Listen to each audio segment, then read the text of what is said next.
Good. Okay, last time we started talking about gravitational waves from thermal processes, and today we keep going here.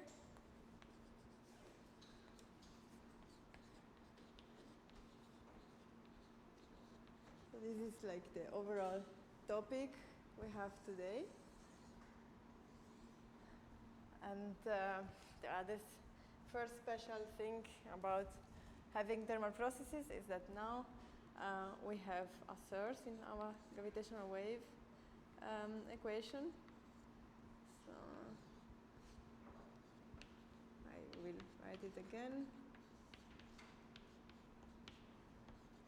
So this is the gravitational wave equation for one helicity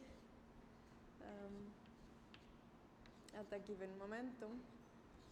And in general, if we have thermal processes, we also have this source on the right-hand side. And yeah, now I work with helicities. So here, what I did without telling you is that here we would have Hij. I wrote this in an helicity basis, contracted with another Hij with different helicity, but here, on this side I get delta, lambda prime. So here also I just have contribution from the same helicity. And then, this is first order perturbations in the energy momentum tensor. Like this. Yeah. And before I start with a recap of what we have done, maybe we can have a warm-up exercise. So now we are in radiation domination because, like in the history of our early universe, really thermal processes become important once the standard model is dominating. Yeah, no, please do it. It's quite cold. Yeah, and noisy.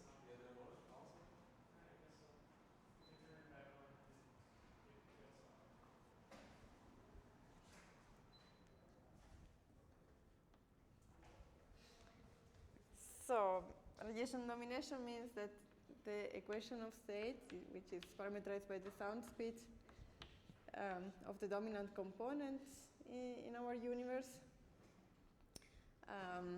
is more or less 1/3 and more or less constant for us. So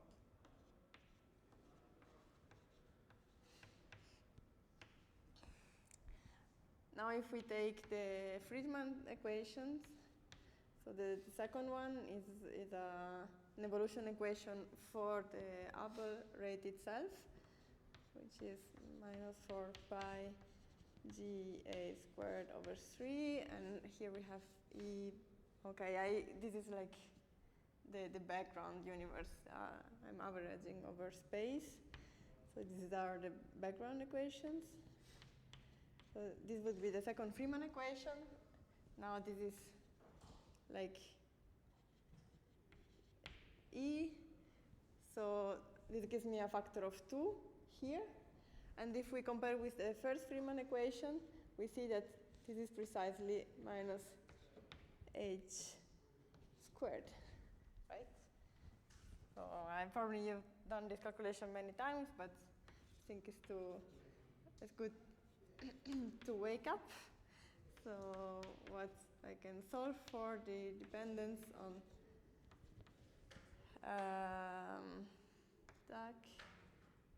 on conformal time is that my conformal Hubble parameter is 1/tau, meaning that the scale is linear in conformal time. And I use it now to rewrite the equation because it takes a simpler form. What we obtain is this. I I rewrite everything, but for a reason. So we have some factors, and then hij lambda dij. Okay, first of all, so these derivatives now, you can convince yourself that it is the same as taking like a second derivative, but now of tau times something, and then we divide by tau. So this is already much nicer, and on the other hand, we can use again Friedmann's equation and the fact that we know how H evolve, because now, so 16 is a bit wrong. It would be like 2 times 3 times H squared, and then we have to divide by the energy density. So overall, I can rewrite this equation as a nice equation because I have 1 over tau, and then purely a wave equation for just another object, but this is perfect wave equation. And on this side, I have 6h, oh, maybe 6 over tau squared, and epsilon ij lambda. And now I can absorb this normalization with energy density in my energy momentum tensor. So this is then a normalized energy momentum tensor, which is dimensionless, which is also nice. So I just call it tilde, something like this. So this is now our gravitational wave equation.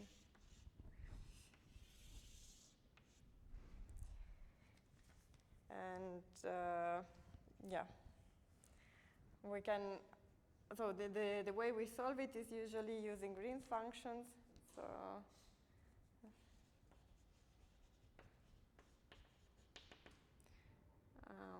the equation that it should satisfy is that something like this. I call GR the wave function corresponding to h, not to tau times h, but this is a choice, and this should be tau. Okay, let me be explicit. This depends on tau and some reference time, okay, and this is tau delta, tau minus tau 1. So this is, we want to solve, it is quite easy. I mean, this is a wave equation, so we can guess that GR should have some coefficients, and then either forwards or backwards propagation.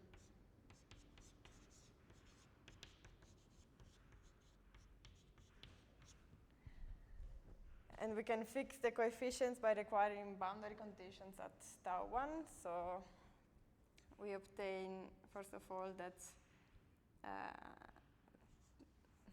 A is minus B, and that if I take the derivative, okay, so this was maybe tau GR, huh?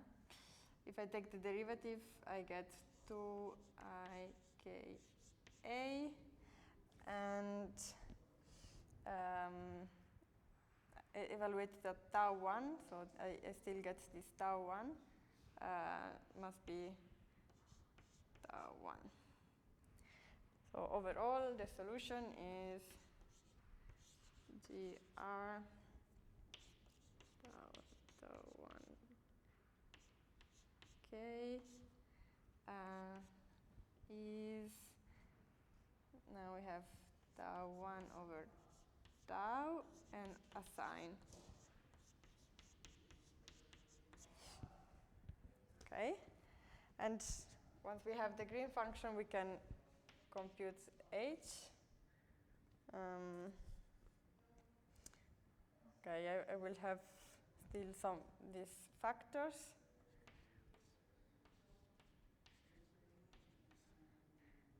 So I need to take the convolution with the Green's function and the source evaluated at tau 1. So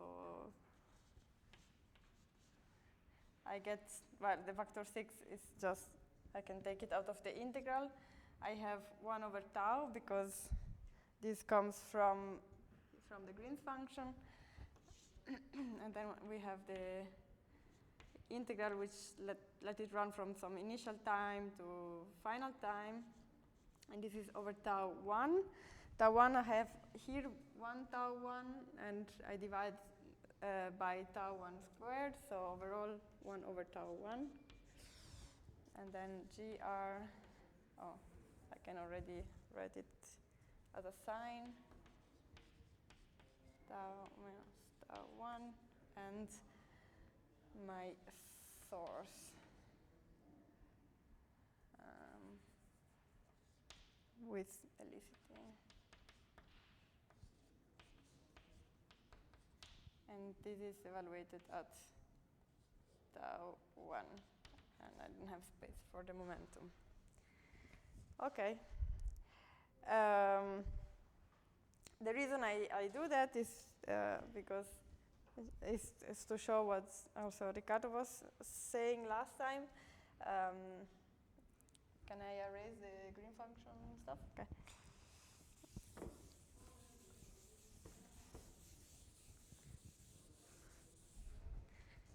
Now, what we want for a gravitational wave spectrum is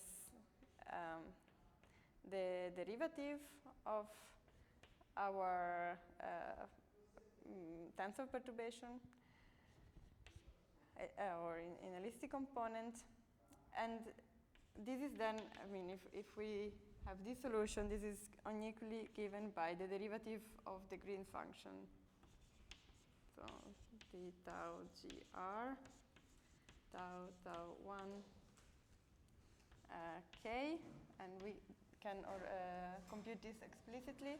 So either we take derivative here on tau or here.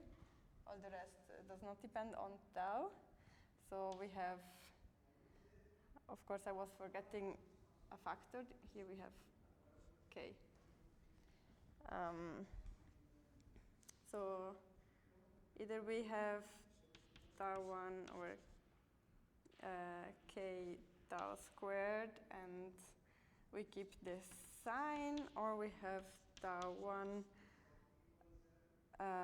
The k get cancelled when I take derivative of the sign, so I just have tau and a cosine. Right? But what we do then is that we evaluate this function today. So today means at tau going to tau 0, which is with respect to our reference time in the early universe is more or less infinity. So this term here, if I'm sure that k times tau, which is more or less k over h, is larger than 1, then this term goes to 0.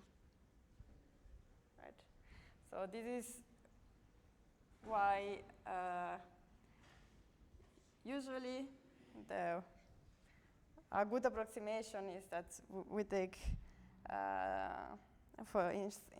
once we compute the power spectrum, we don't speak anymore about h prime, but we simply replace the Green's function with this tau 1 over tau, which now does not have k dependence in front anymore. But it has a k dependence only inside the oscillating function. And remember, so here we have a large separation of time scale. So this is again. This is for A in inflation? No, this is radiation domination. A is proportional to. It's linear in tau, yes. Yes. So this is a highly oscillating function, and I mean, to extract fast results, average over fast oscillation, so we might have a spectrum which has some crazy oscillating function, but we just want to extract the shape. So this is why I was saying last time, so this is more or less independent of K. So if we take shape is independent of K.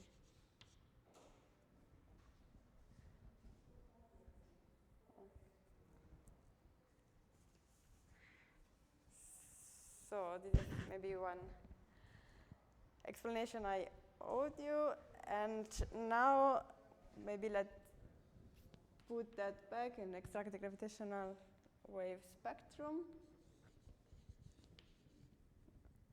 Okay, we have some prefactors we can already correct. So the prefactor we had was 6 over h naught squared, but now we have other nice prefactors because we have, okay, here we are quadratic in this solution. So we would have, say, 6 over tau. Tau is 1 over h. So we have 6h evaluated today squared. So this is already nice. And then we have k cubed. This was just from the power spectrum. And a double convolution integral. Bit lazy, so I write just one integral sign. So with this damping factor coming from the expanding universe. And then we have, in principle, cosine k tau minus tau 1, cosine k tau minus tau 2, and maybe I can take out the projection operator, which comes from summing over the helicities, and this with respect to k, which is the momentum of my gravitational waves, and finally this spectrum of the source, which is now normalized and is taken once at tau 1 and once at tau 2.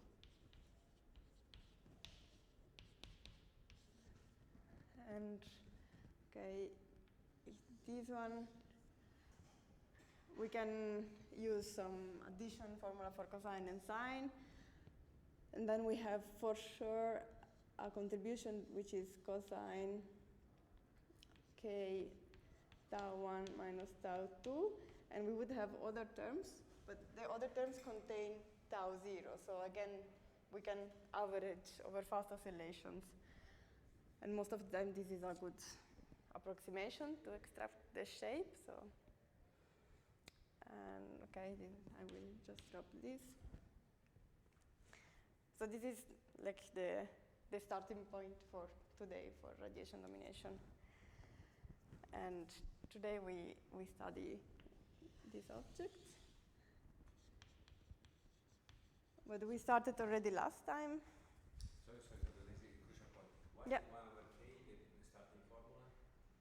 6 over k tau. Yes, because when I solve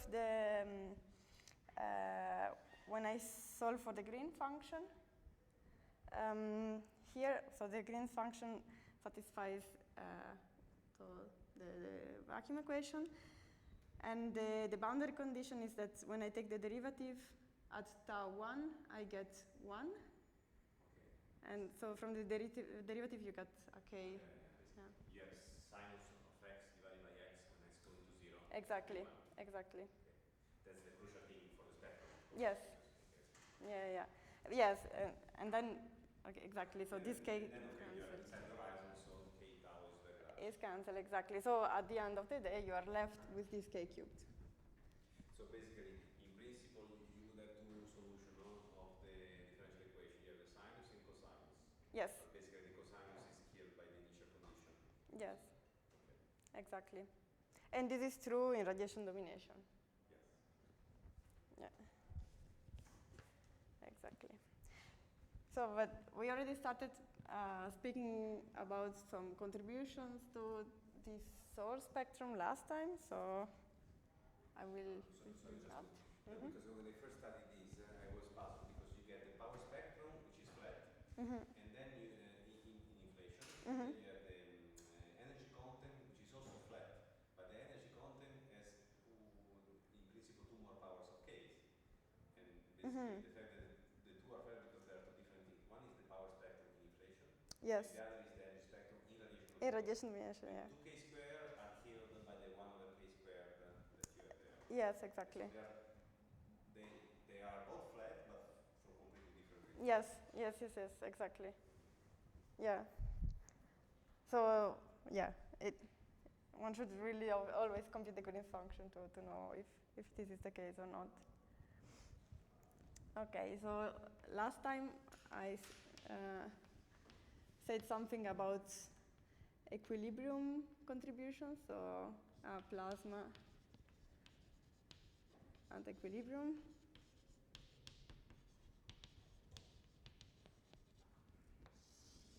But yeah, I recap a little bit.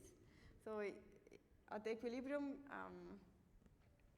what we generally do is that we first think what are the scales that contribute in the source.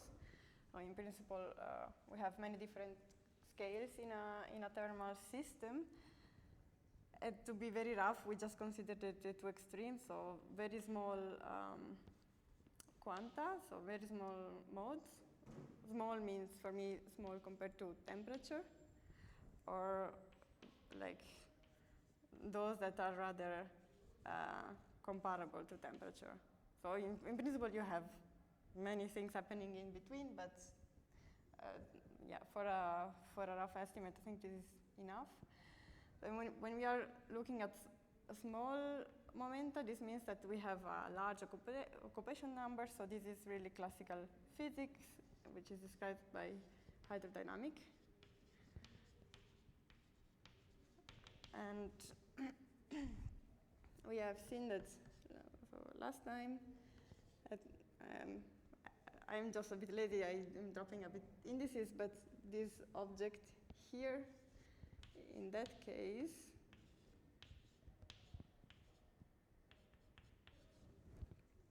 was given by some thermal noise. And thermal noise means that we can guess, so the proportionality, maybe I should, yeah. Thermal noise means, first of all, that we don't have memory of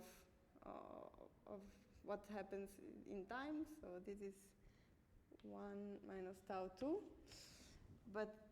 And then the noise is given by some dissipative phenomena, which are parameterized by these viscosities times temperature, everything taken at temperature tau 1. And then I should divide by m Planck to the 4th, because this is like the two-point function of my normalized energy momentum tensor. So this has momentum energy to and temperature to the 4th. So this is m Planck to the 4th. So this is the only really important thing we have to keep in mind. And then if we want a very rough estimate, maybe you were interested in, when we go to the gravitational wave spectrum, from this small momenta, an upper bound is given from, like, I now have this solution, the delta function kills me one integration over time. I'm left with one, but to get an upper bound, I just evaluate the integrand at the maximal value and multiply by some time interval. So this is the shear viscosity. And for some rough estimate, you can take it to be proportional to T cubed. So I can write already some maximal temperature over m Planck to the 4th. And then what I need to do, okay, all the rest is already fine, but then we are left with frequency dependence in here, and I have to redshift it to today, so we want it to write in terms of F0 cubed, and somehow have this in Hertz units. And once I take care of the redshifting of F0 and include also some rough time interval coming from the leftover integral, I can do this very rough estimate. And this is an upper bound because I'm really evaluating the integral in a brutal way. So this means that now if I plot again. There is a scale of time there, no? Because after you, Yes. because you have delta t1, delta t2, but you have delta, so you have delta tau over tau square. Delta tau over tau squared, yes. So how do you replace that time scale? Do you replace with the Hubble horizon at the phase transition? Yes, well, not phase transition, but at the maximal temperature, the moment I'm evaluating it. That tau, 1 over tau must be h, and h is t squared over m Planck. Yes. Okay. So you replace that plus, okay. And then you have, like the redshift from here again. Okay, the redshift also involves some power of temperature. Yes, yes. Okay. I mean, okay, maybe I'm not so good in power counting, so what I did to make sure of the bound, usually I convert this integral in an integral over temperature. I express everything in terms of thermodynamic quantities. I take some data bank of standard model thermodynamics, and I integrate numerically. So then I'm like a bit more safe. Energy momentum tensor scales as t to the 4 or no? Well, it's yeah. yes. I mean, this normalized one, yes, yeah. So yeah, but then why it doesn't scale? So viscosity is t to the cube. Yes. Times 1 power of t. Times 1 power of t, exactly. So this is. But then I would expect that the energy momentum tensor 2 point to scale as temperature by 8. Why it doesn't? No? Energy momentum tensor should be t to the 4. So tensor squared t to the 8. No, we have the normalization here because of, so this is a normalized energy momentum tensor. So I'm just normalizing here. So I'm replacing this, yeah. You have normalized by h squared? Yes, exactly. But then energy momentum tensor is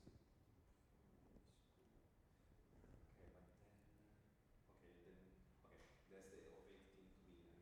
Yes, I'm hiding many factors of a's around, so maybe this is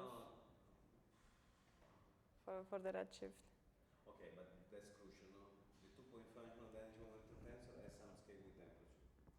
That's Yes. crucial. And given that, you get the power at the end.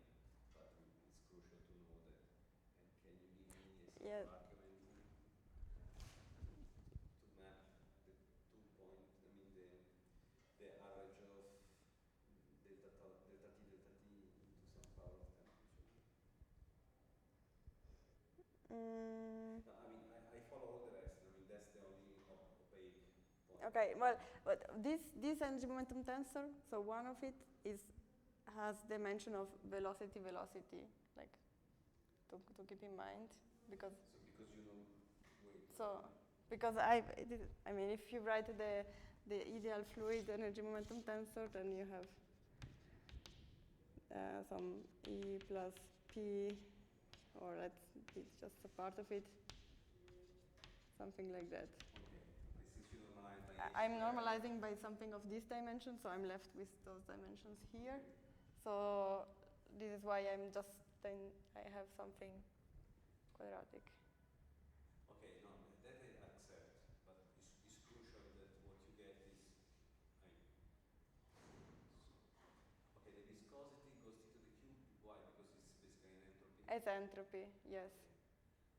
But then the extra t. Okay. Yeah. So this correlator, I mean, is not an easy thing to extract, but you can get it from some entropy argument. So the viscosity is given by some entropy distributions, and then you have from thermodynamic relations, you have like T delta S is related to E and P. So this is how you extract this viscosity in the energy momentum tensor. Yeah. But okay, so this is yeah, there are books about extracting this correlator. Sure, So but the scaling should yeah. be too difficult to get, no? Just the scaling with temperature, one should be able to. Yes. So this temperature to the fourth, I think, is robust.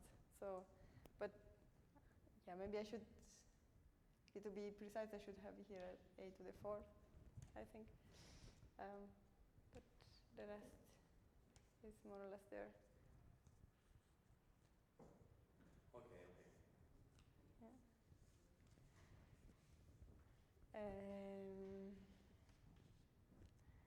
So maybe I just plot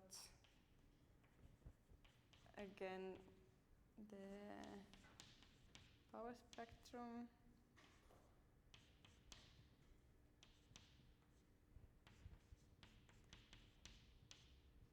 And then hertz. We had inflation here, minus 16, so this is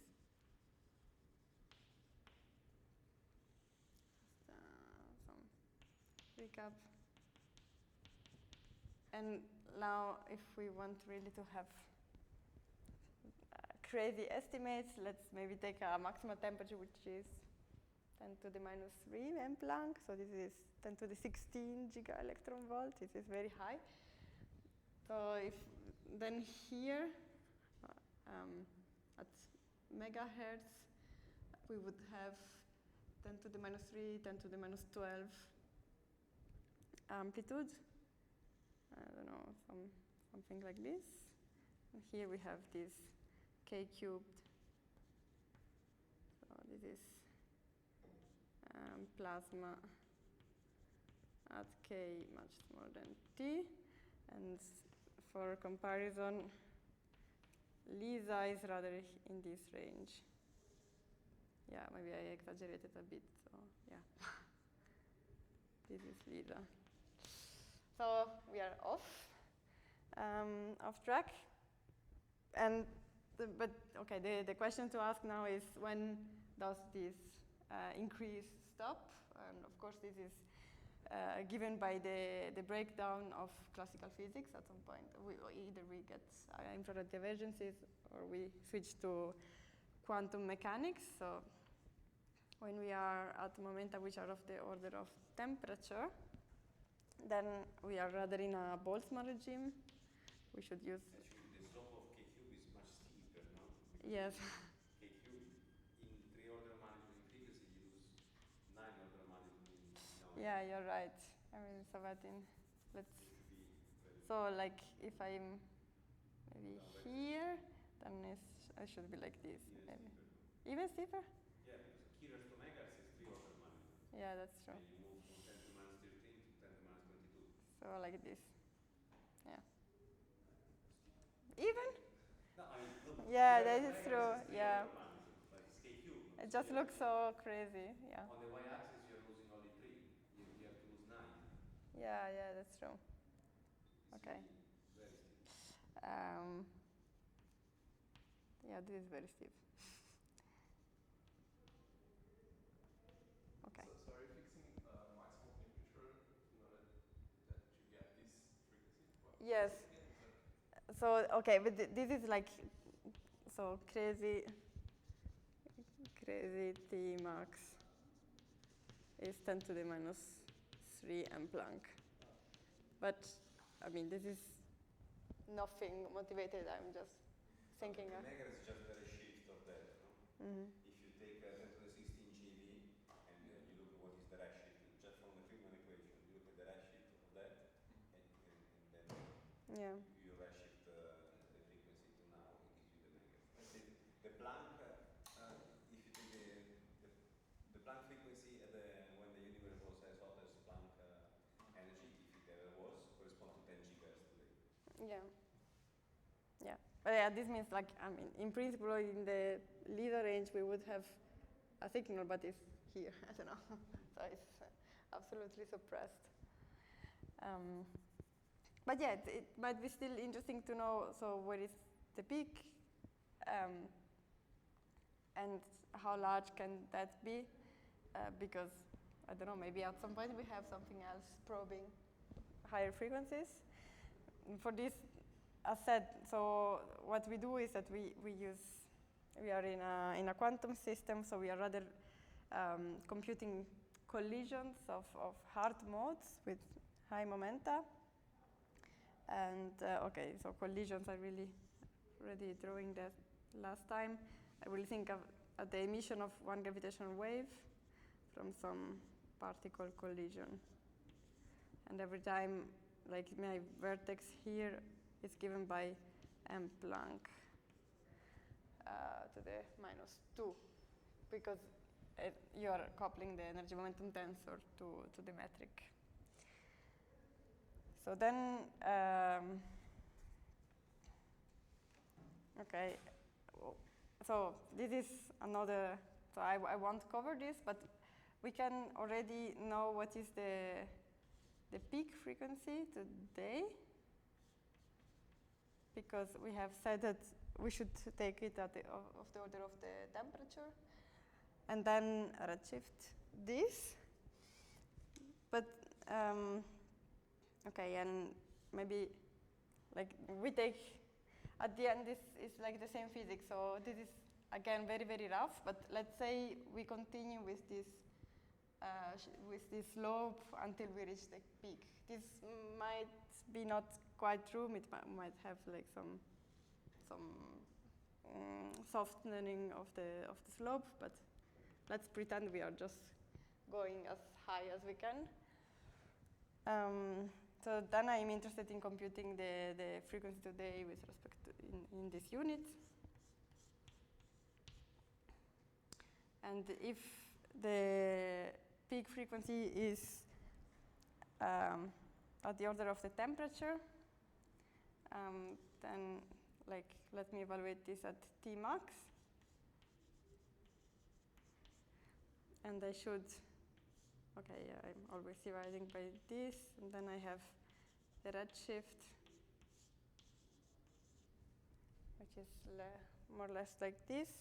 But then this is a generic thing. Whenever I have a peak at the order of the temperature, and I redshift that, the temperature will cancel against this redshifting. So I'm just evaluating some T0 over megahertz. T0 is 10 to the minus 3 electron volt. And then I have 10 to the 6 hertz. So we should convert this in electron volt. So hertz is more or less 10 to the minus, I think, 14 electron volt h bar. So what we get is 10 to the 5, so it's again 10 to the 11 hertz. So like the peak is here. No, here, probably.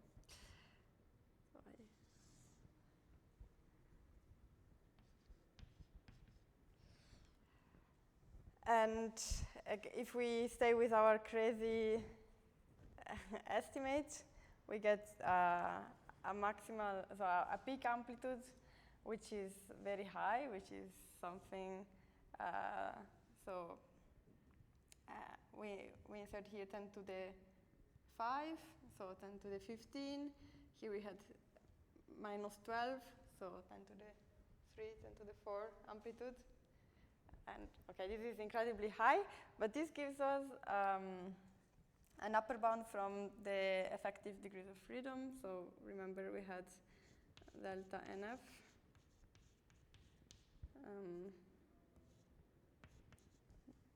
Can be used to constrain maybe P max.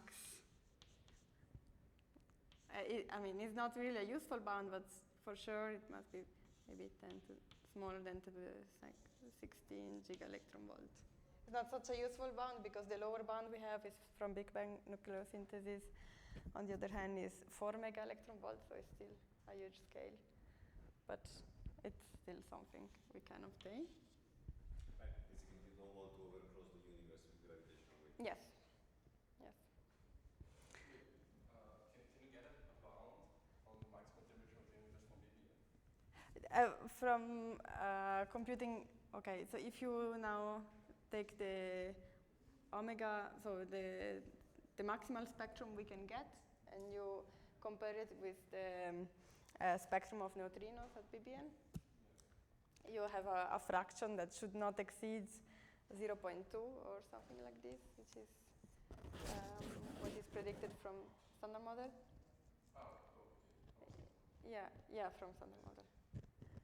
So if all gravitational waves are explaining the differences in the number of effective degrees of freedom, we are not allowed to have higher temperatures. Yeah. Okay, but apart from this, we don't have much. Apart from the knowledge that we might have very large signals at very high frequencies. We don't know. We might also, I mean, we have a scaling with a power of 4, so this can go the other way around. If we are at mega electron volt range, this is the peak frequency is very small. So the K-cube small is guaranteed basically by causality. It's guaranteed, yeah. You are looking at the frequency that are at the wavelength that are larger than the horizon Yes. at the time of the universe when it shows gravitational waves. Yes. Then at higher frequencies, they are within the horizon, then a lot of microphysics can happen. Yes, exactly. So you basically have to solve some scattering processes. But you can always say that, so in this range, so this is from, you can always evaluate the rate of gravitational wave production somehow. Okay, I was in conformal time, so maybe this is something like that. So because this is, okay, you have some Planck mass, but you have some Boltzmann distribution. K, so Boltzmann distribution times K would be energy, then you have K cubed from ln, and you have some complicated function that is, I don't know.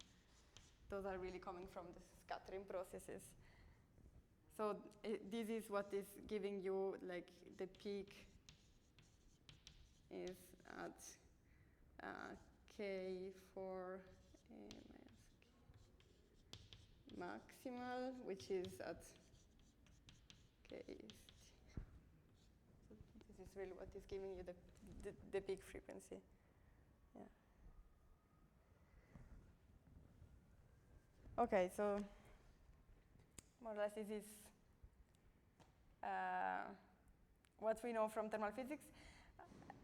But the thing to remember is that whenever we might maybe at some point be more sensitive in high frequency range, there are also some tabletop experiments that have been proposed, some cavities.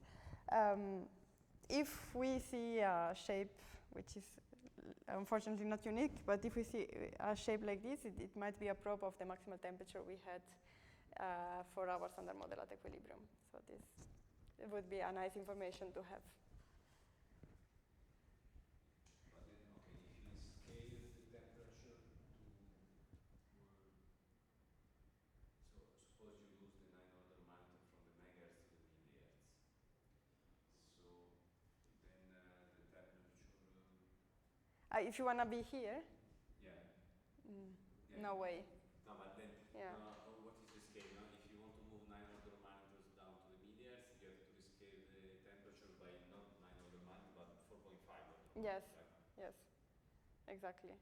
But I mean, this is already the highest we can go because of the N effective. Yeah. So, yeah.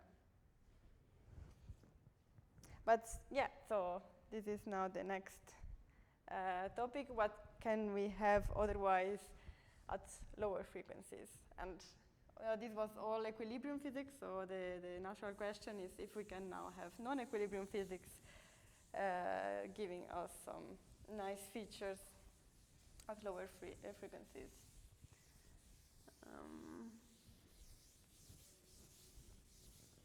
Sorry, Yeah. just see if I understand. Like, if you want to make the frequency peak to peak at lower values, Uh-huh.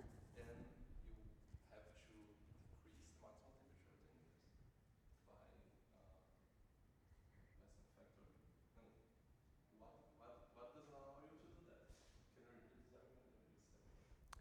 So no, you should to keep the same amplitude, Yeah. but at lower frequencies, you would need a higher temperature. Yeah, sure. Yeah, but we have this bound, and already with this bound, we have seen that in the low frequency regime we have negligible contribution. Yeah. So that's it. So now non-equilibrium. And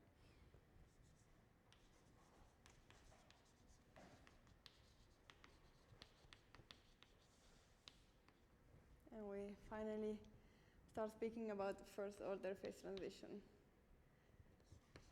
which I call first order.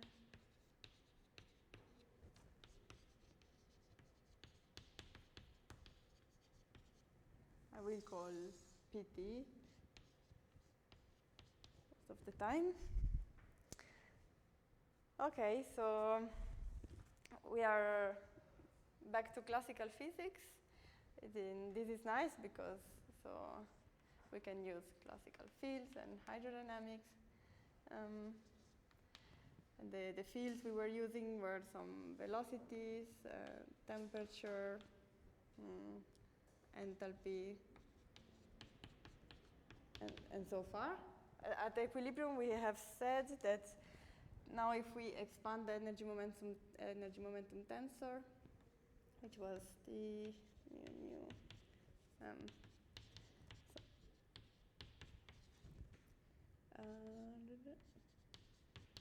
and we did that at linear order.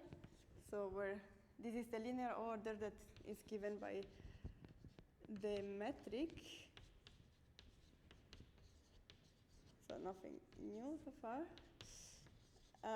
Then we had actually no contributions expanding at linear order in gradients, or not for the gravitational waves. We just had scalar or vector components.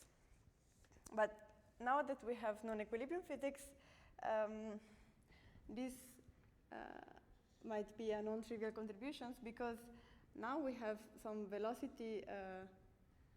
We might have the generation of large velocities, meaning just locally there might be fluxes that comparable to the small fluctuations we are considering for the gravitational waves are larger. And what I mean is that we have some, the velocity, if we decompose it, like a zero order is 0. And then we might have some epsilon v, I just want the I component, epsilon vi plus order epsilon squared, and epsilon is still smaller than 1, but it's larger than delta, such that, so what this is more or less an assumption, epsilon squared is of order delta. And then what, sorry, this was a U, and I don't dislike this notation, so let me call this just VI. So this means that the delta Tij contribution will get the contribution from, okay, in general we have the, if we are quadratic in epsilon, we stay at 0 order in the prefactor, which is the enthalpy, and then we have Vi, Vj,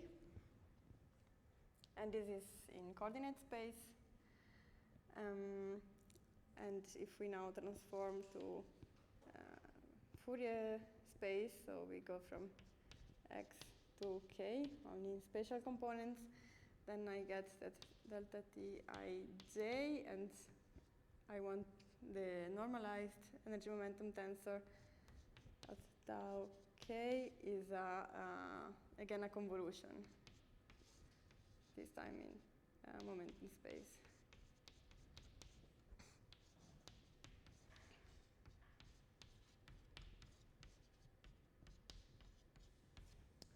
So this is the energy momentum tensor we are going to work with.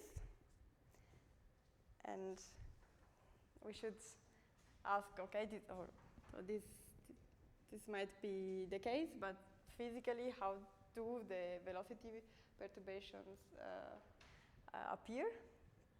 So what is the dynamics of a phase transition?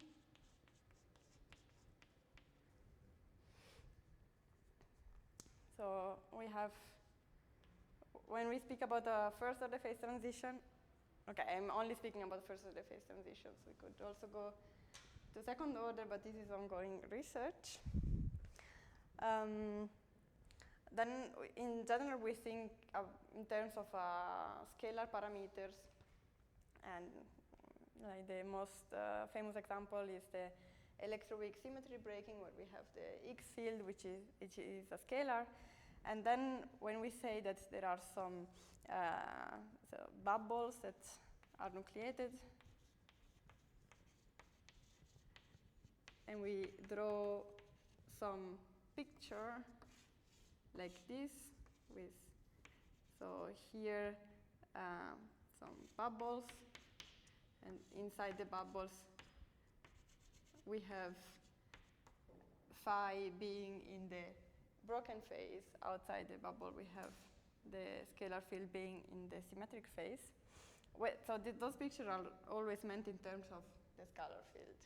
So this is some sketch where we are not adding other degrees of freedom.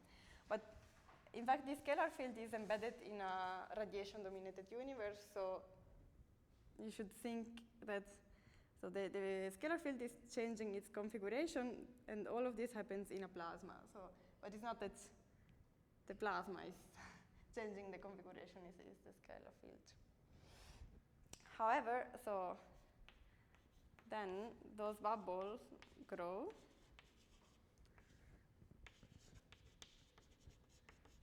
and this affects also the dynamics of the plasma around. So now if I just enlarge those guys, I might have something like this.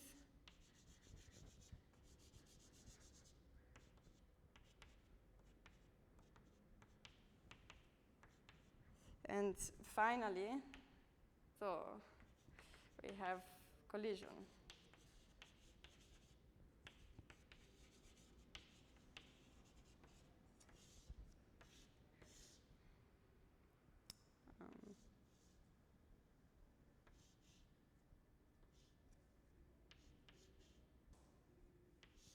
No, this is not.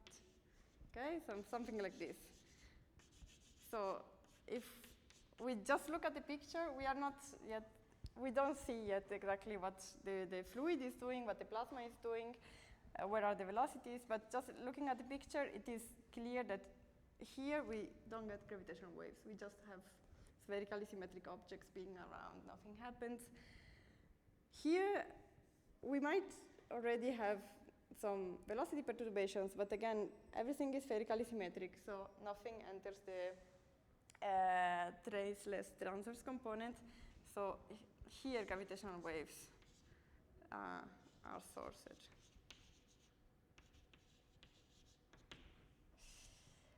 And now I want to add the velocity in this picture.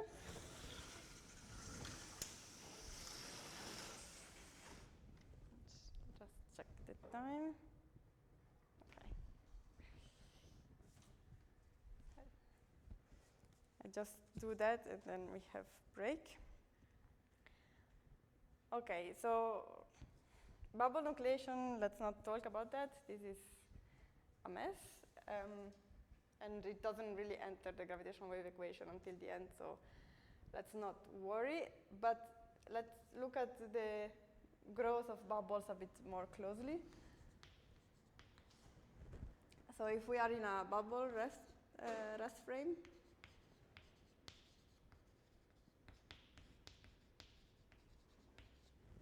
this means that, okay, maybe this is my bubble, maybe not.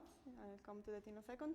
In the center of the bubble, I have 0 velocity and also, by definition, 0 velocity perturbation, so by spherical symmetry. And far away from the bubble, we also expect no velocity perturbations.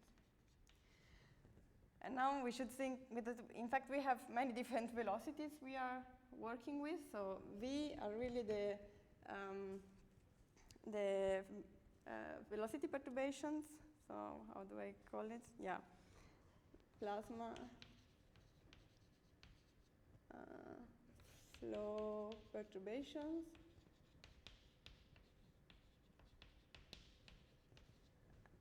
Then we also have what I call V wall.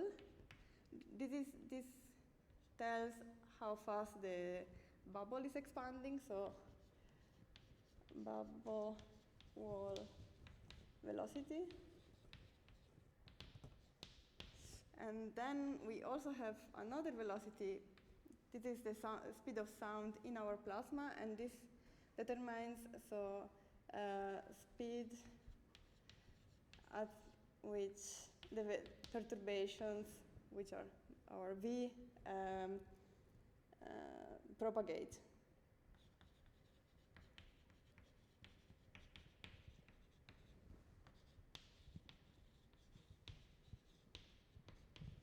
So the dispersion relation will be some momenta times Cs is omega. Okay, so if we are in the rest frame of the bubble, now it depends how fast does the bubble grow with respect to the propagation of the perturbations. So of course, we might have perturbation just around the boundary of the bubble. But then it depends. If we have some bubbles that are expanding with some small bubble wall velocity, so small means smaller than the speed of sound. This means that the perturbations in the plasma are always ahead, like of the bubble wall, are here, right? So somehow I can draw maybe like a second line, and if I have here V wall, like the phase transition, the discontinuity in or first discontinuity, I have it like is this internal line. So this is V wall, and here my velocity perturbations just start with a finite value, so we have a discontinuity there. and then they get smaller and smaller as we move far away, and we have at some point, this is just fluid dynamics, we have a shock probably here. Not in all cases, but we might have a shock if we go to some higher velocities. So this is one case, but I could also have the other way around. So if the bubble is growing faster as how the perturbations, okay, I missed something on the x-axis, so I just have some dimensionless in my units coordinate. So all those perturbations, if we are just letting the bubble grow, the perturbations are radial, and at the same time, time is passing, so I have, my coordinates are like some radial distance over time, which is velocity. This is why I'm comparing velocities here. Here the same. Okay, if the bubble is expanding faster than how perturbations propagate, then the actual boundary of the phase transition is here, is the outermost. So here we had phase transition boundary inside, here we have the wall. This is the actual phase transition boundary where we have the discontinuity. And then like the perturbations toward the inside get rarefied as we reach the center. So here we have like some rarefaction curve. So those are the two cases. So just to let you appreciate that it's quite complicated hydrodynamics, even if we are not yet generating gravitational waves. But those are really the important initial conditions we have to source anisotropies once the bubble collides. So what happens once the bubble collides? We have, okay, now I have like the three bubbles approaching. I don't know if you see more or less. I'm trying to zoom out like this. So I have some radial velocity perturbations somehow here. And at the same time, like here, then we might have already a region where the fluid gets different kicks, and I mean, depends what picture you are looking. The bubble might kick or suck the fluid. So there might be really complicated physics going on already here. So we already have some turbulent motion being sourced, and maybe vertical and whatever stuff here. But also, like all these radial modes that are summing in all different directions. So even so, after a while, all bubbles collided. And even then, so at one collision point, we have maybe these three bubbles that contributed to the same collision. So we have radial modes staying around and propagating in each direction. So this is more or less how you can visualize that the perturbations are propagating as waves. So then to sum up, here we might have some vorticity, some, what I wanted, yeah, turbulence. And what those we call sound waves because they are radial, so they go along the propagation.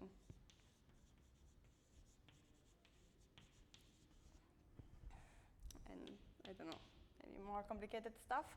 And so this dynamics is really a mess because you have highly nonlinear hydrodynamics, and you cannot really linearize almost anything, at least during the collisions. Okay, just the collision themselves. So to study those effects, you really need numerical simulations.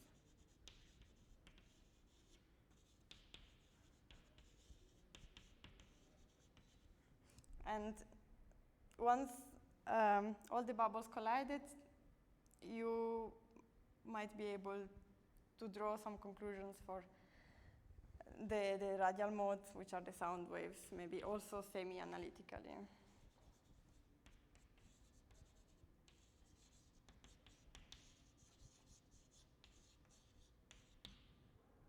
So this is a bit the picture, and I think it's good time to take a break. Then we do something more quantitative.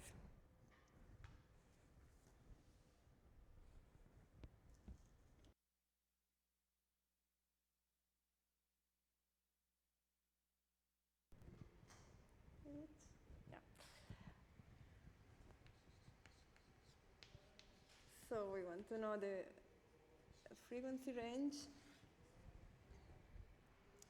And okay, I'm thinking about a range, so just it's not yet the peak frequency. And maybe I close the door just not to collide.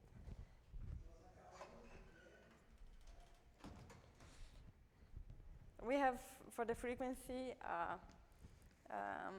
a lower bound, which is given from causality. So what does this mean? We are working with statistical classical physics, so we should make sure that the length of our gravitational wave is not larger than the Hubble, the size of the Hubble horizon back then. So when we source it, this means gravitational length. So which of course 1/frequency must be smaller or equal the Hubble length, which is for me h minus 1, and we can approximate h with the Planck mass and temperature squared in a radiation-dominated universe. So now if we take the electroweak symmetry breaking,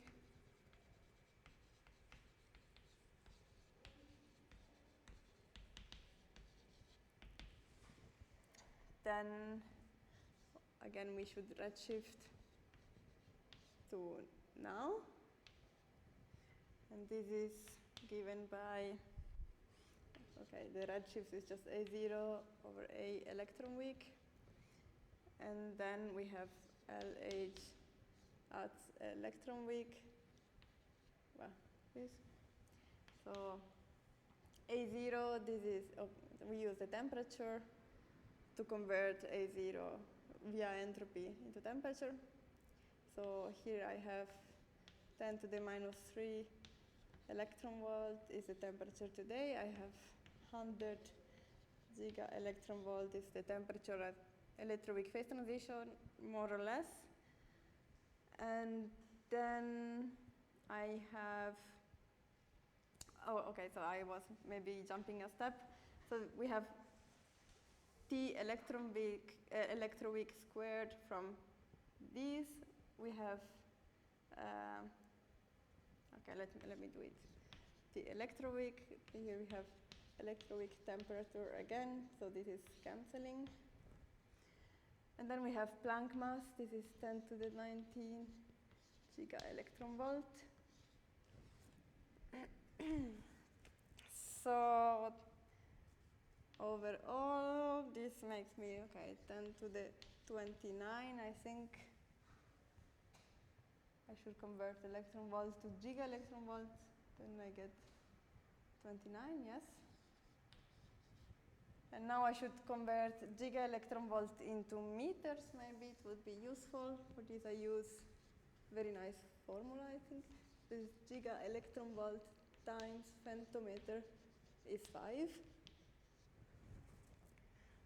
And this should give me more or less 10 to the 13 meters.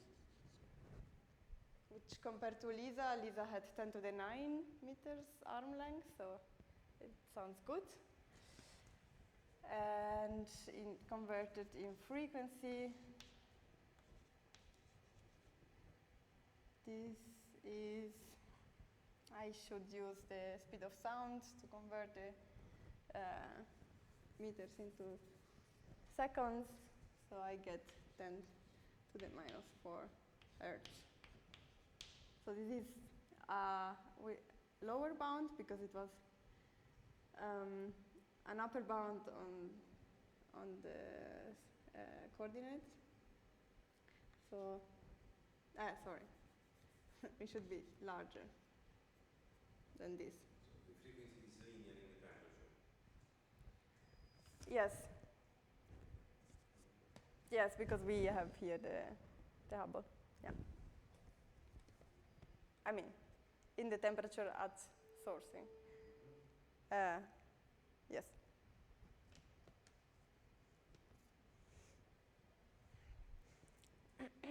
So in our plot, this is good because the lowest frequency we can reach is really like the left corner of Lisa sensitivity. So this is already nice.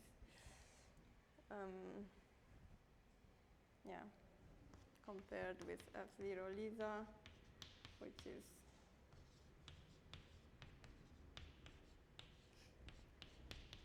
maybe something like that. Then the other like rough feature we can extract without knowing anything more than what we know is maybe something about the overall amplitude.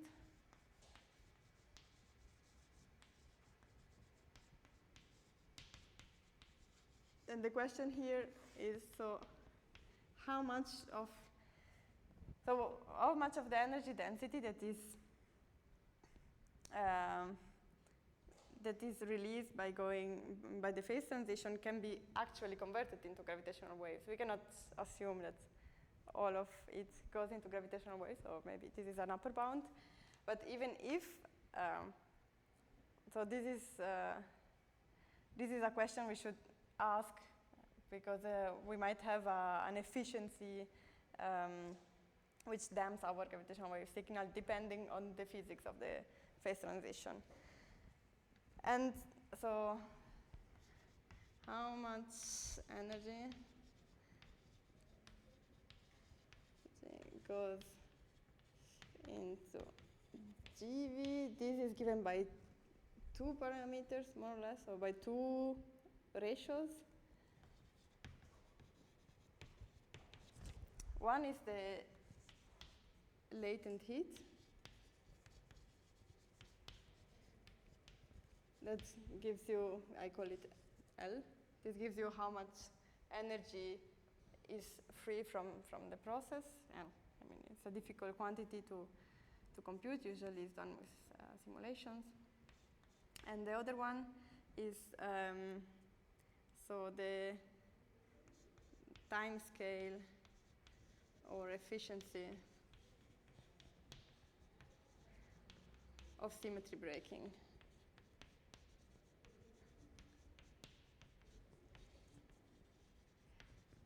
And this is in general parameterized by the mean bubble size, which is an asymptotic quantity, of course, and it is normalized by the Hubble horizon.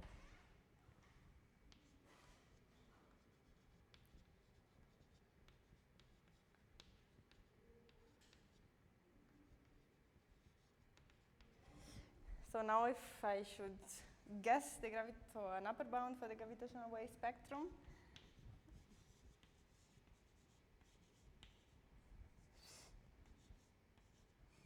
okay, we have these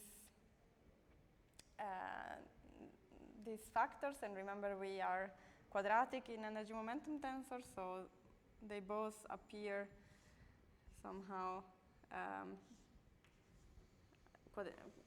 with a power of 2. The latent heat should be normalized by the total energy density. And then we have L bubble over LH. And of course, we have the redshift, which is always of this order. So this is an upper bound. And so those two numbers are something like not that we are not sure about, but we can get some pessimistic estimates from simulations. So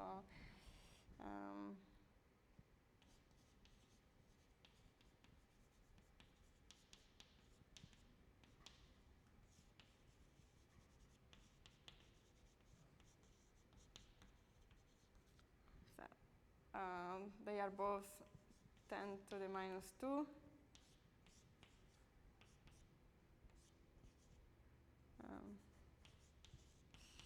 More or less.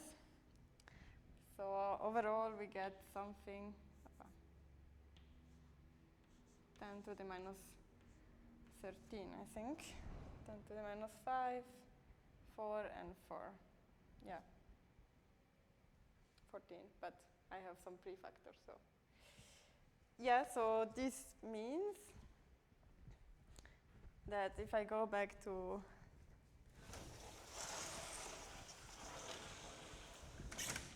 this picture, yeah, if we are maybe lucky, we might be like somehow in this box. But those are like very, very rough estimates, and we might correct those coefficients at some point. So maybe this is a bound, a band, like for the upper bound. So this should like. This is a very simple argument, and it just comes from I don't know, very robust physics, I think. The fact that we have to damp our signal with latent heat and this bubble mean size. So when you see some signals that are going to enormously high amplitudes, probably they are converting all energy which is around in the universe at that time to gravitational waves. So some damping should be applied there before taking the signals for a final comparison.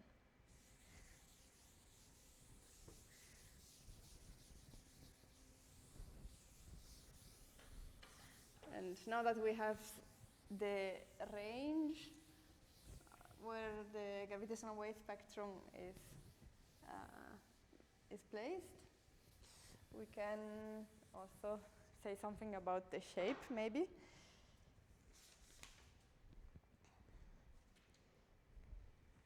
Okay, so maybe I just erase the formula. To compute the shape, I should now do some more steps towards the computation of this correlator of the source. And I just do this estimate for sound waves because it's what we can study with some analytical methods.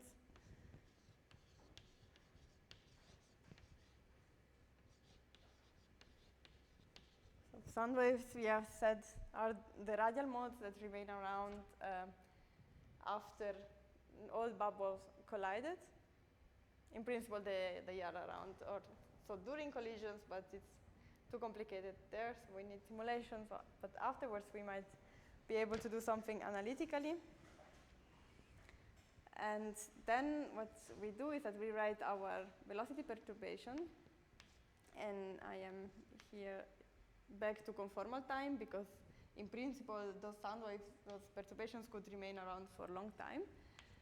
And so in some momentum space,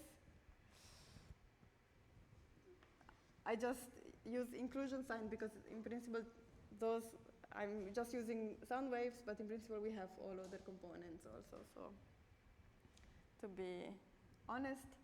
And they are radial, so we can assume that the tensor structure is taken care by just some radial dependency of the momentum. And then we have said that they propagate as waves. So we have some forwards propagating wave, and with some dispersion relation, and I think I start this dynamics at some initial time, and then we have backwards propagating, yeah, it's correct.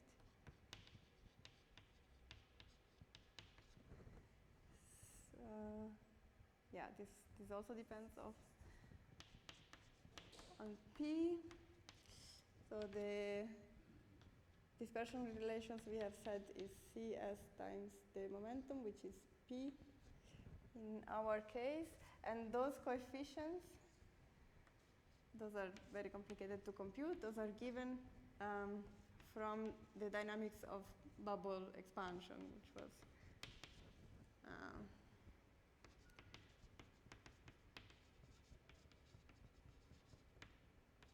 but it really depends on momentum. So this is the velocity, and now that we have the velocity, having this very special form, and we know that I erased the formula, but we have written delta t I j in momentum space was this convolution.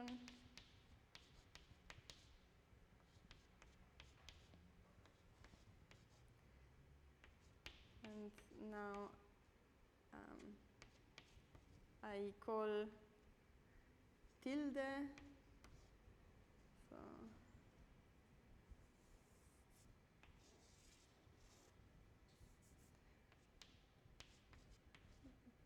P tilde is P minus K. So now we can already compute the unequal time correlator of the source. So I give it a name because I don't want to carry it around. And then it depends also on K, of course, on the momentum. And this is it.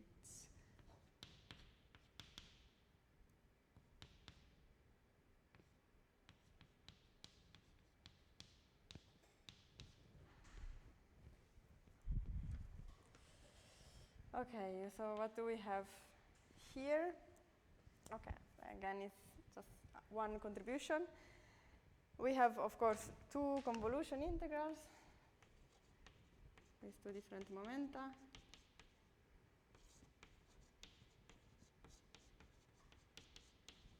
And we have the projection operator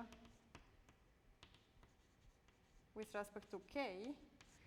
And this is acting on, okay, we are then quartic in velocity. So, and this is acting on the tensor structure, which is uniquely given by all those different terms. But now we have many combinations. So we have Pi, and we have P tilde J. But the next ones are Q's, so Qm and Q tilde N. I can start here. And then we have this velocity correlator. Tau 1 P. Okay, this does not depend anymore on the spatial components, but the next one is tau 1 and P tilde. Then we have some conjugated velocities at tau 2, Q, tau 2, and Q tilde. So this is really the correlator we want to evaluate. And there is something nice about sound waves, and is that if you think about it, so we don't, this averaging operator I'm using could be understood as a operator over all possible configurations or over all possible collision points and lifetimes of the different bubbles. So it is a a very stochastic object, it is a random process. We don't have control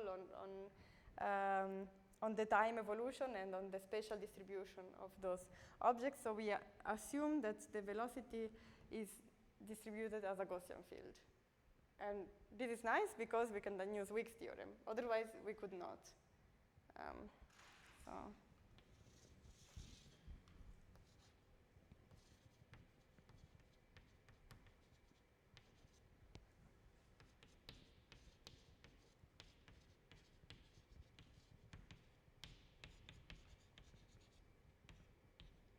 Otherwise, we would need to compute a 4-point function, and this is really painful, yeah.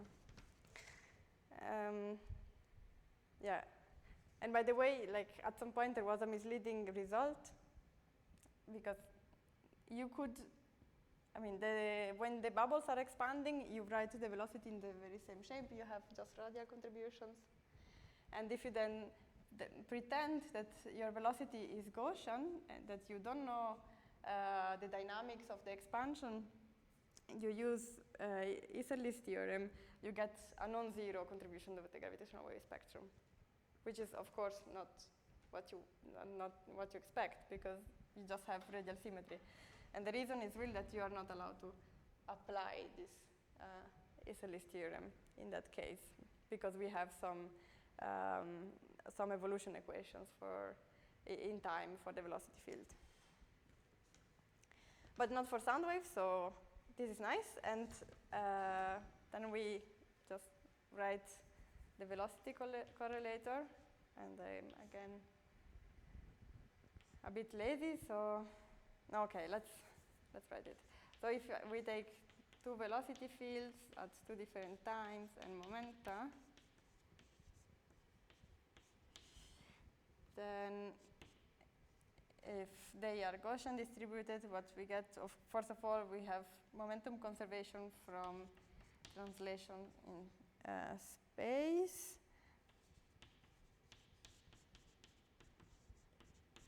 And then we have just something that, then we have, I need to work with all indices around because momentum conservation works only if in 3 dimensions, otherwise I should rescale everything.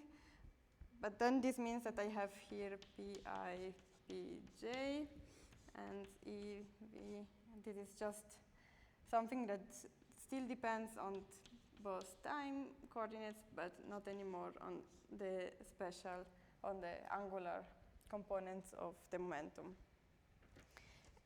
So, but the important message is that we have momentum conservation.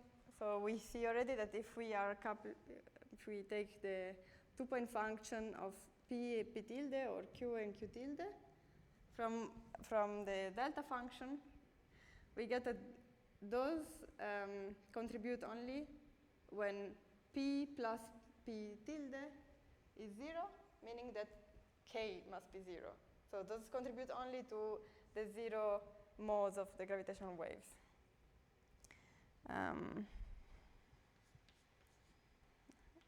So at K not 0, we just have either this contribution, or I could also have this contribution. And they yield, so after applying the delta function, they give the same result. So once, so we have this delta function, or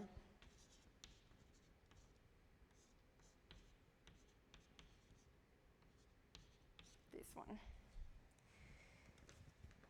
Okay. I mean, the delta function, this is, we need to evaluate it to then know what to do with this tensor structure and apply the projection operator.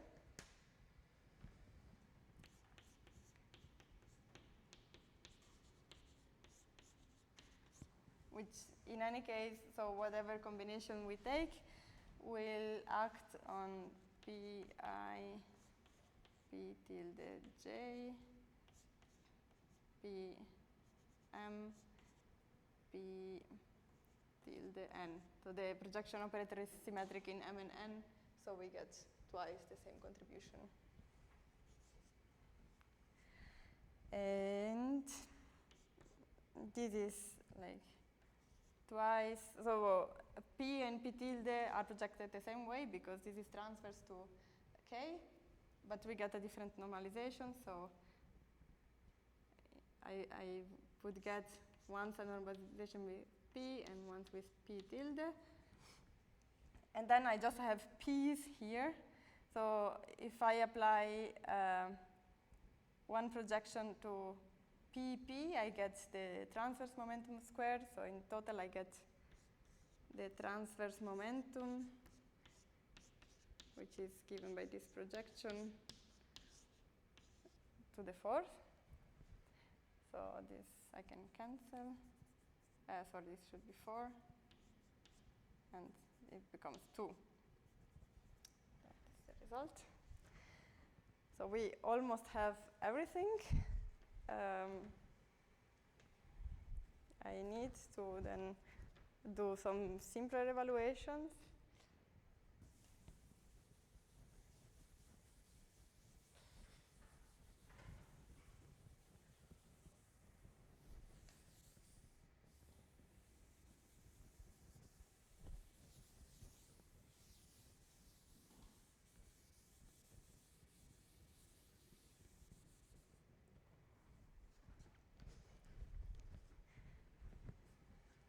Because from knowing the explicit form of the velocity field, we can also extract what is this unequal time correlator. So you see that, okay, in principle we have many different contributions because you take this, you complex conjugate, and you have projection of all the different modes. But then, again, there are some leading contributions. I'm not gonna write down everything, but maybe I can write it here. So omega is CSP, and from here I get P2P. The easiest contribution to see is that I have those modes that are contracted with the same complex conjugate. So this would be just, of course, still a correlator. So there is some averaging going on about the initial conditions. They have the same absolute value. And when I have A plus conjugate, from this and its conjugate, I get a cosine. A cosine and tau1 minus tau2. In principle, you have other contributions, but one can show using the initial conditions that the other contributions are subleading. So, okay, why do I do that? Because now I have separated the dependence on time from the dependence on momentum. Not really. We have omega here. I still have some momentum here, but here we don't have any time dependence anymore. So something we can extract is how does the gravitational wave spectrum depend on the duration of the source. So how does this integral impact the gravitational wave spectrum? So I'm now putting everything together back in this formula, and I get, okay, so this we have, let me be sloppy on all the prefactors. So let's keep the k cubed because this is important, and then I will have just now one momentum integration because we killed one with a delta function, but this remains.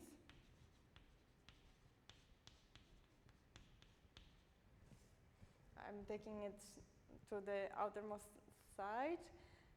Then what else do not depend on time?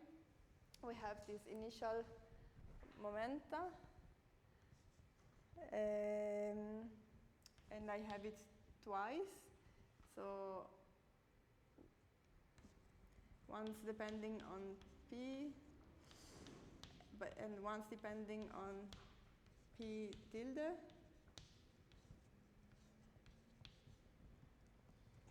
And do I have anything else? So I have this factor, so I have p squared over p tilde, and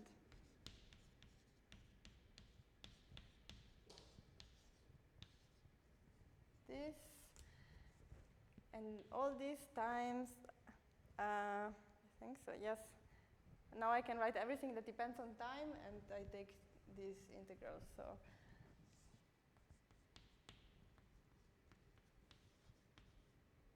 this is now like a time kernel. So I have a cosine k tau 1 minus tau 2 from here, and then I have a cosine omega tau 1 minus tau 2, and a cosine omega tilde coming from p tilde tau 1 minus tau 2. So those are the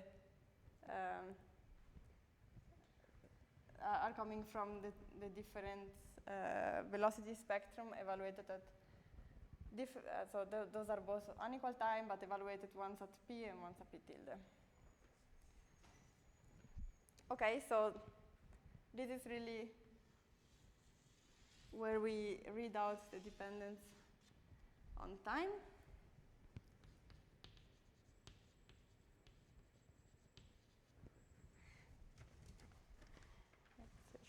Switch.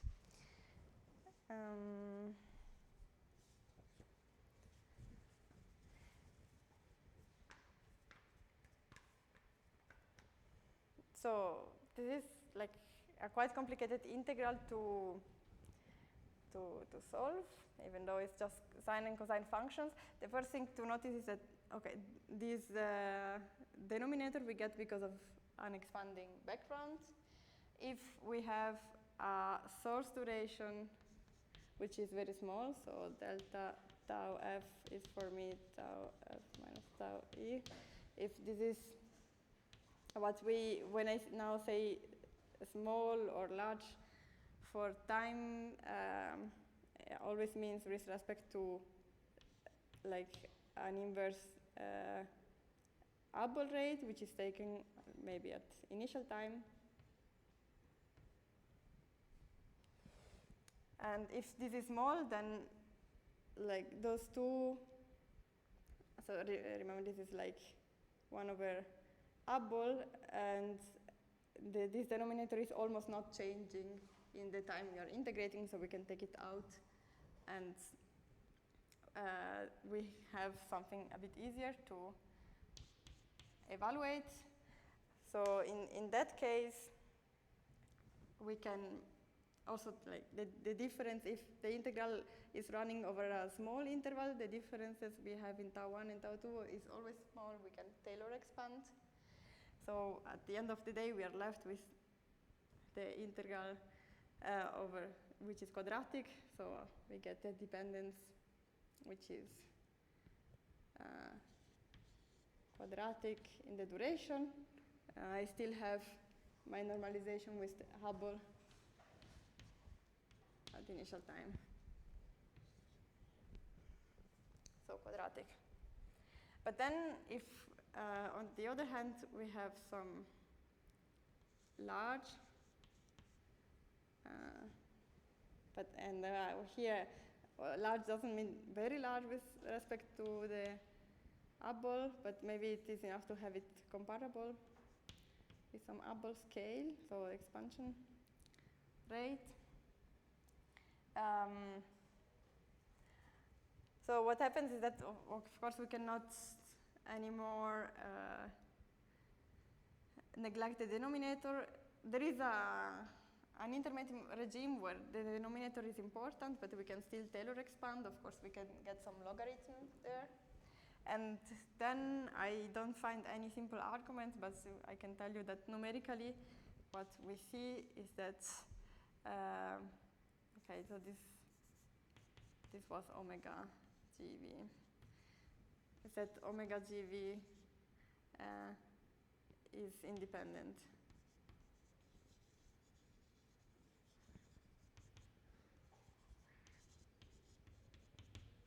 Becomes independent. So the way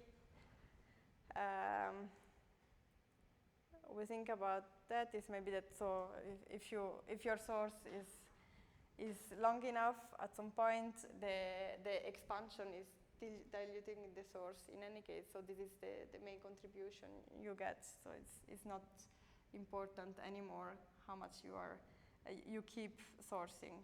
The total kernel so looks something, I call this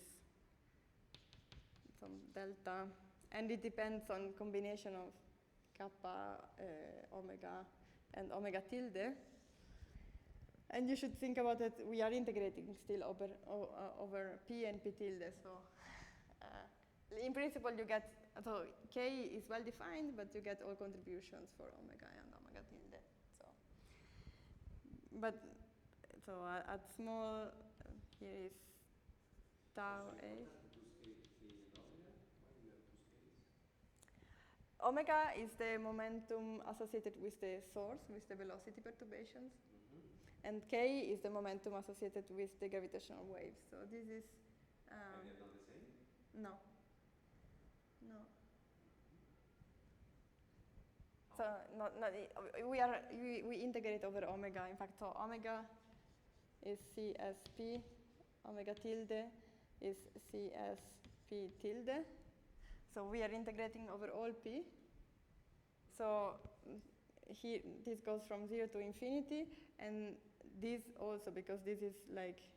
But don't you get that the contribution is peaked where omega is equal to k, or not? You get the contribution is peaked when,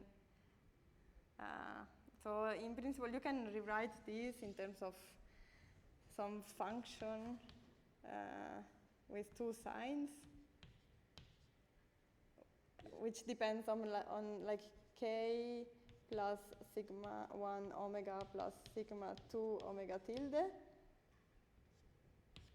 So when these contributions, so the sum it gives you, so vanish. Sigma are just signs. So. So when these approaches 0, you get the highest contribution. Okay, so it is peaked at. But you are integrating over all p, so yeah. Yeah, but there must be a region where it contributes more. Yes. So Yeah. no, my question is, okay, sorry, let me repeat the question. Most of the contribution comes from k equal to p or k equal to omega?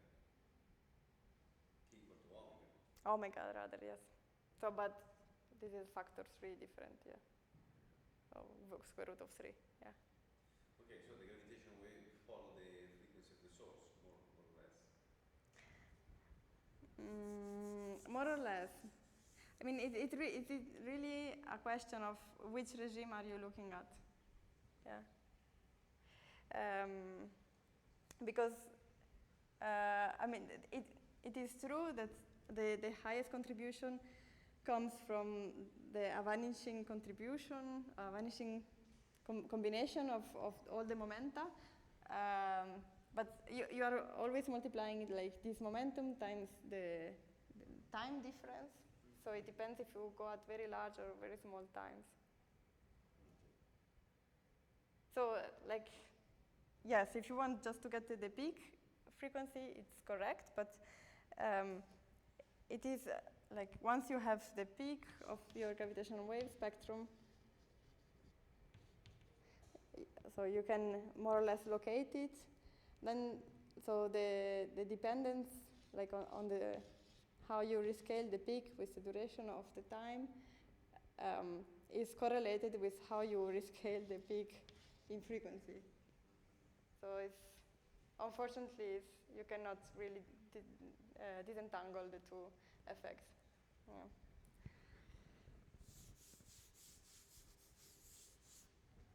So this is like one thing.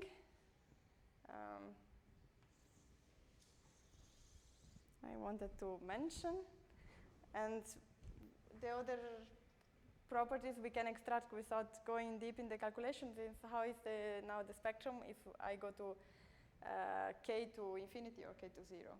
So how is the spectral shape like asymptotically?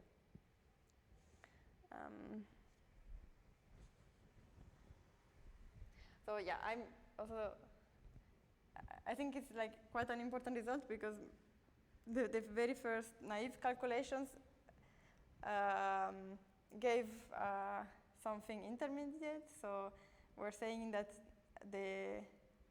since you can write the source as being stationary, meaning it depends only on the time difference in the correlation, then it is commonly deduced that the dependence on the duration is linear.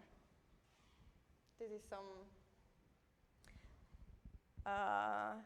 this is some common, is linear? Yes, linear.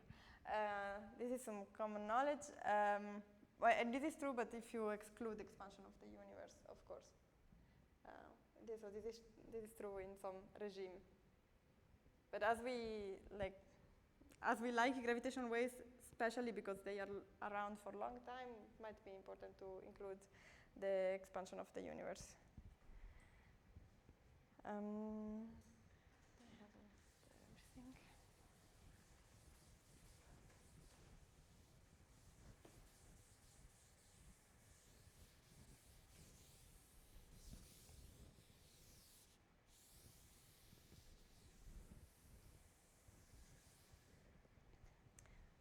And now, next thing is what happens when we go at k to 0. So what is the shape at very small frequencies? We can look at the integral. So first of all, what we should think when I've defined p tilde. So when k goes to 0, then p tilde, which is k minus p, goes to p. So what we are doing is that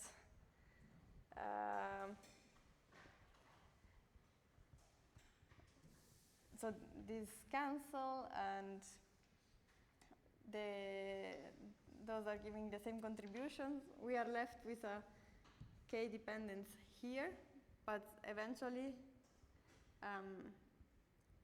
at k to 0 we are in this regime. So if the time kernel does not depend strongly on k, and in any case, yeah, the highest contribution is in that regime, then the rest of the integral do not depend anymore on k. If we get rid of p tilde, here becomes p, here becomes p. So what happens is that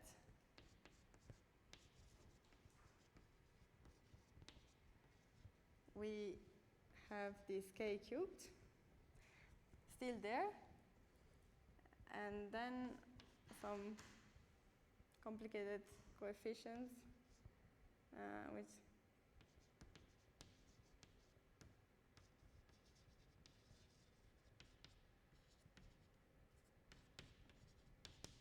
but still quite, so maybe slightly.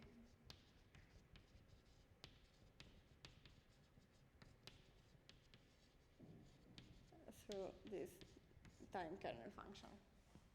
But we recover what we predicted from causal reasoning, so we need a k cubed grows at linear, at smaller frequencies. Small frequencies were for us here, so we might have something like this. And then we should go at k goes to infinity. And when k goes to infinity, then we can approximate p tilde with k, the opposite regime. In that case, if p tilde is k, then one of the contribution from initial condition is really evaluated at k, and this p tilde also becomes k, so I get a 1 over k squared in front, and yeah, this annoying initial conditions. So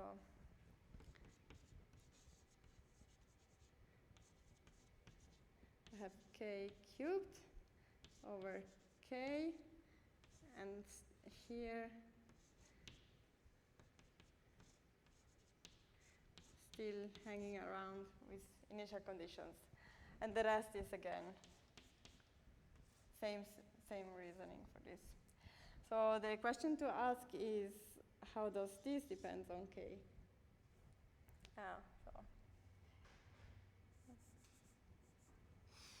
And okay, here we have very nice arguments, because so we were studying before just with pictures what happens during the phase where the bubbles are expanding, and we had like these two boundaries with some fluctuations in between, and the bubble boundary is either the inner or the outermost depending on the case. But what is important is that at some point, so this is a picture for the velocity field, and we had the two cases, right? We had either we have some velocity field looking like that or looking like that. So we have either a discontinuity or maybe two. So in this picture we even have two. But the important thing is that we have one discontinuity at 0 order in derivatives. And this should remind you to the Riemann-Lebesgue lemma. So if your function has discontinuities in the nth derivative, so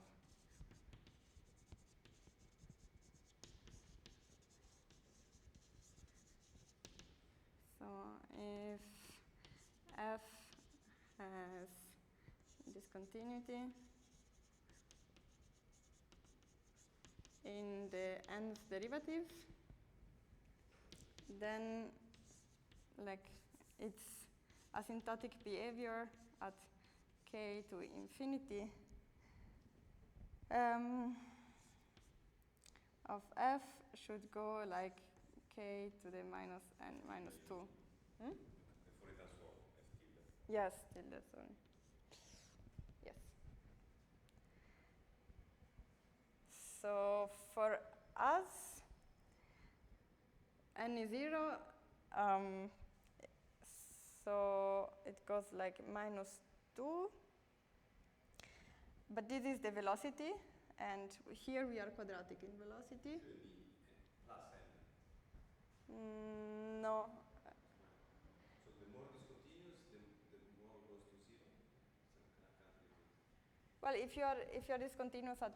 Yeah, higher order. Yes. Yeah, exactly.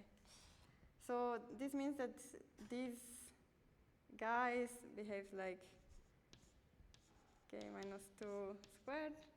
I mean, that is not, I should times 2 because we are quadratic, but asymptotic behavior, I'm not squaring this minus.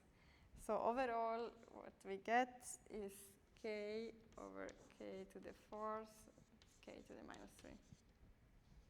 Sorry, remind me where the original 1 over k squared came from? Because you already moved the k cubed to k to the 1, because there was an original k to the minus 2. Yes, so it's this. K over 2 there came from the normalization of a. No, because here you have 1 over p tilde. P tilde at k to infinity becomes k. So you can take it in front. But there was a p squared in the numerator too. No. No, from the projection.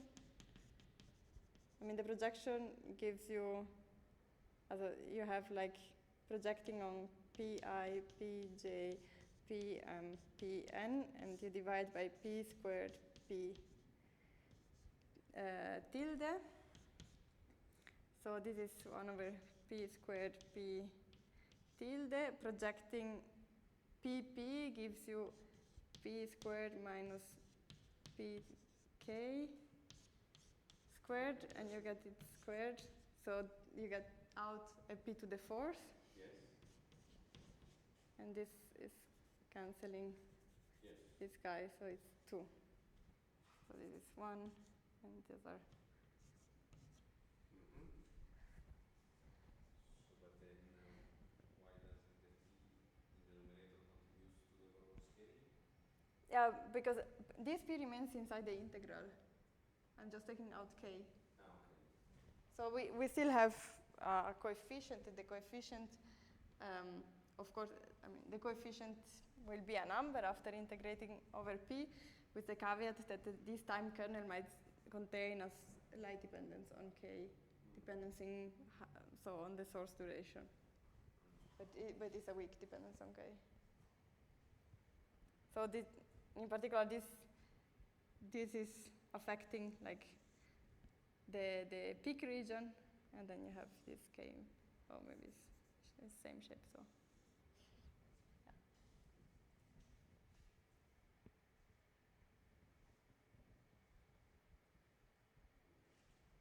Not convinced. I have to repeat it again. Okay. The slide.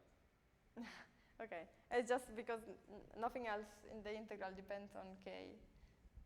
Then, so this, so. Well, no, you have k in the cosinus, no? So when you do the integration over Here, you can. What I do, I write this in spherical coordinates. So this is cosine theta. Yeah. And so, okay, this is like the integral over cosine theta applies only here, and it gives you 16 over 15, a number. This is like not affected anymore at k going to 0. You have the most contribution just from k. Yeah, I'm taking out this. So you're left with an integral over the radial p component, but no k left. If Well, there is a cosinus of k tau 1 minus t2. yes, exactly. So this is like where it depends on which regime you are considering, but like this dependence on k is very weak, but it plays a role really like at the peak where you are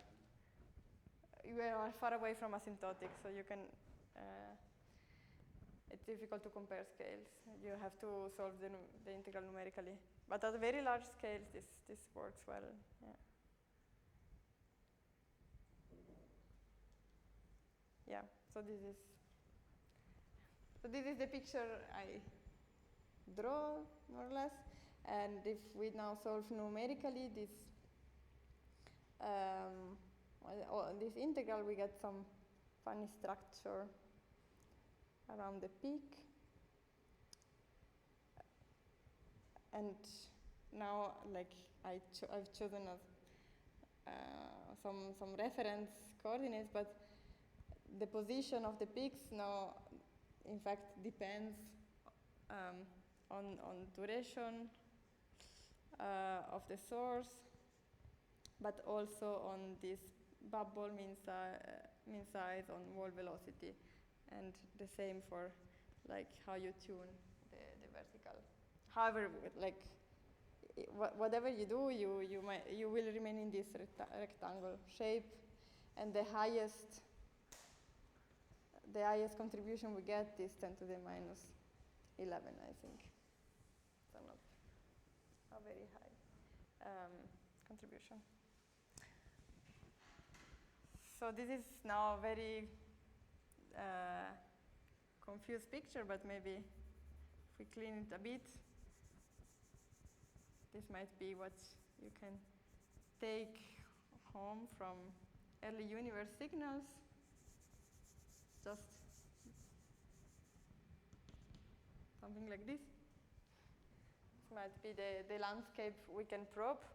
And of course, then you can keep filling the plot with many exotic sources, which are maybe more interesting at lower frequencies. Yeah. You can hook up some production and the decay frequency range.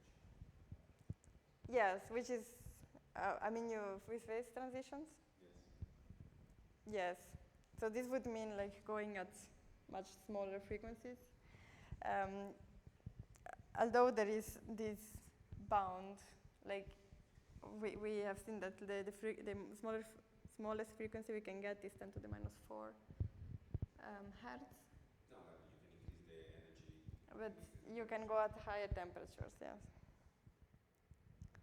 Yeah. Yes. In principle, yes. If you go to higher temperatures, it is so the reason why it's not working so far apparently is that I told you that the overall amplitude is controlled by like the efficiency of symmetry breaking, and the idea is that if you go to higher and higher temperatures, the efficiency is dropping. So yeah, so far I think, well, there are models around, but in the phase transition community, people are a bit pessimistic about the observational signatures. You might have, I don't know, some dilution of some 6 orders of magnitude. Yeah. Meaning something simpler, no? PDA, you go to smaller temperature. Yeah. With different phase transition to smaller temperature, you get a lower frequency, 10 Okay. minus 9 hertz. You just translate the picture. Yeah. No, but this you can do. I mean, since we don't know where first order phase transitions happen, we can cook up almost everything at the moment. Yeah. Okay. Yeah, I think we are also running out of time. So thanks.